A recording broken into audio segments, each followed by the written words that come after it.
Nextimizni davomlashtiramiz, hurmatli vatandoshlar. Bugun Chislava 2020-yil 6-oyning 15-kuni haftaga dushanba vatandosh. Andiki mavzu mundaq vatandoshimiz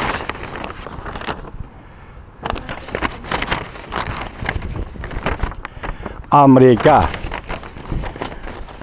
Jungo amaldorlari Hawaii da uchrashuvi.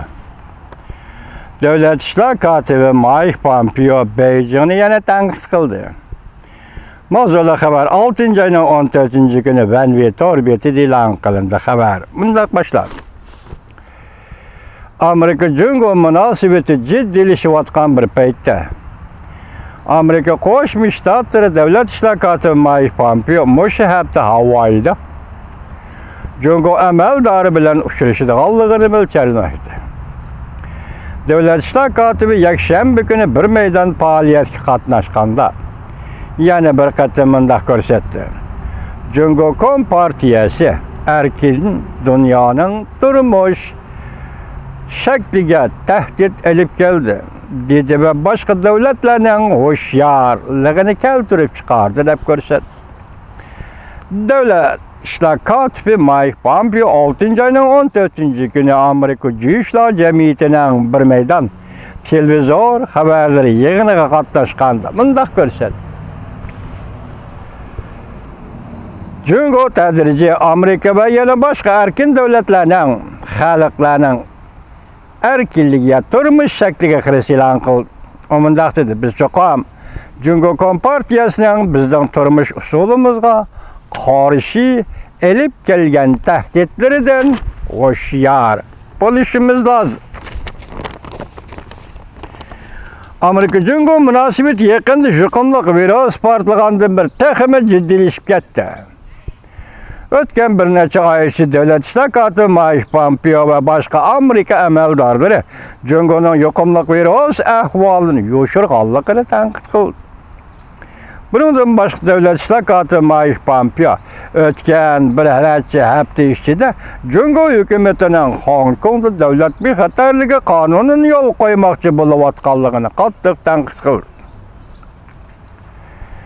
Yana bir tarafdan Jungo yaqindan beri Amerikada irqchilik qarshi o'tkazilgan namoyishdan foydalanib, Amerika hukumatining bir taraf qilash usulini tanqid qildi o'zicha. Davlat ishlar kotibi Mike Pompeo o'tgan hafta Jungo Kompartiya hukumatini tanqid qilib, kulkulik buyruqbozlik bilan yetaklig'ichi Jungoni tanqid qilyapti.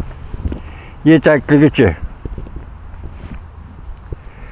deb tasvirlagan. Amerika matbuoti CNN va siyosat jurnallarining xabariga asoslanganda davlat ishlar kotibi Mike Pompeo o'sha hafta Hawaiida Jungo amaldorlari bilan ko'rishadiganligi bildirilmoqda. Jungo amaldorlari bilan ikki davlat munosabatiga bog'liq bir qancha mavzularda suhbat olib borildi. Biroq Amerika Qo'shma Shtatlari davlat mahkamasi suhbatning tafsiloti, qaysi nuqtalarda suhbat olib bordi bu to'g'rida fikr qilishni rad qildi.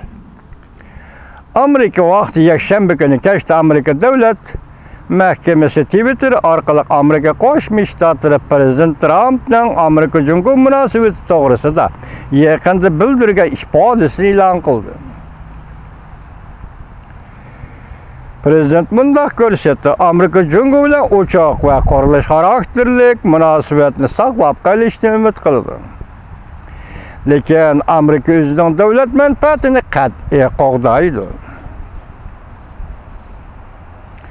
Prezident ta'kidlab bunday ko'rsatdi: Jungo hukumati burun Amerika va boshqa davlatlarga bergan va'dasiga davomli xiloflik qilib keldi.